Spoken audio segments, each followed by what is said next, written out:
کہ امت رسول یہ بات جان لے کہ میں ان افراد سے ناراض ہو کر اس دنیا سے گئی ہوں کہ ان کو اپنے جنازے میں شریک بھی نہ ہونے دیا۔ تو اس بات نے بی بی کو مزید غمگین کر دیا، اور پھر دوسرا احتجاج جو بی بی نے بیان فرمایا،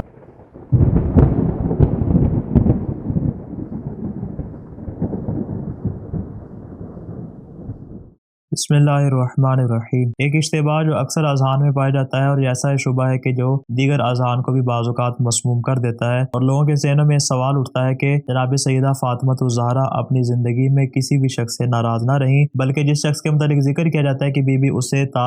مرگ جو ہے ناراض رہی تھی، اس شخص نے ہی آپ کا نماز جنازہ بھی پڑھا تھا۔ یعنی گویا کہ اس شخص کو پاک باز اور متقی اور نیک انسان ثابت کرنے کے لیے جناب سیدہ فاطمہ الزہرا کی ذات کے اوپر اتہام کیا جاتا ہے کہ اس نے آپ کا نماز جنازہ پڑھایا۔ اگر بی بی اس سے ناراض ہوتی اور ان کا آپس میں کوئی اس قسم کا معاملہ ہوتا تو کبھی بھی اس کو اپنے جنازے پر شریک ہونے میں اجازت نہ دیتی، جبکہ اگر دیکھا جائے تو حقیقت حال بالکل اس کے برعکس ہے، اس لیے کہ اس شخص نے نہ صرف یہ کہ نماز جنازہ نہیں پڑھایا، بلکہ وہ بی بی کے جنازے میں شریک بھی نہیں ہوا، بلکہ بی بی نے اپنی وصیت میں کہا تھا کہ یا علی، میرے کفن و دفن کے تمام لوازمات آپ مخفیانہ طور پر رات کے وقت انجام دیجیے گا، اور بالخصوص جنہوں نے مجھے اذیت دی ہے ان تمام افراد کو، اور بالخصوص دو مرکزی کردار ہیں، ان کو میرے جنازے پر شریک ہونے کی اجازت نہ دینا۔ بی بی نے بطور خاص اس شخص کا نام لے کر کہ جس کے متعلق کہا جاتا ہے کہ اس نے نماز جنازہ پڑھائی، اس کا نام لے کر آپ نے ارشاد فرمایا کہ اس کو میرے جنازے پر آنے کی اجازت نہ دی جائے۔ اسی بنا پر امیر المومنین نے آپ کے کفن و دفن کے تمام انتظامات مخفی طور پر انجام دیے، اس لیے کہ جناب سیدہ کی ذات غیر معمولی شخصیت تھی، اور آپ کی وصیت کے اوپر عمل کرنا بھی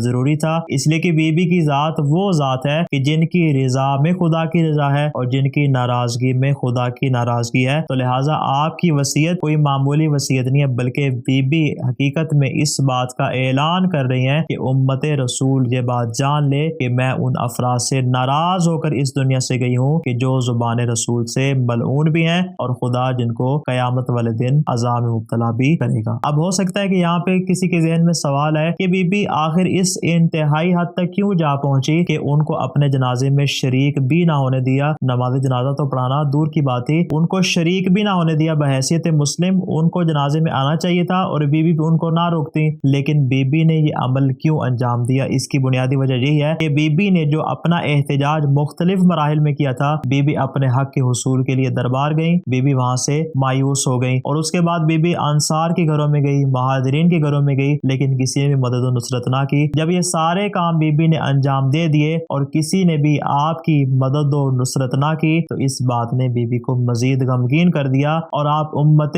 رسول پر افسردہ ہو گئی، اور آپ ان سے ناراض ہو گئی، اور کہا کہ میں ان افراد کی شکایت اپنے بابا رسول خدا سے کروں گی۔ اور احتجاج کے طور پر بی بی نے کہا کہ ان افراد میں سے کوئی فرد بھی میرے جنازے میں بھی شریک نہ ہو۔ اور پھر دوسرا احتجاج جو بی بی نے بیان فرمایا، کہا یا علی، میری قبر کا نشان مٹا دیا جائے تاکہ قیامت تک آنے والے لوگ میری قبر کے متعلق سوال کرتے رہیں۔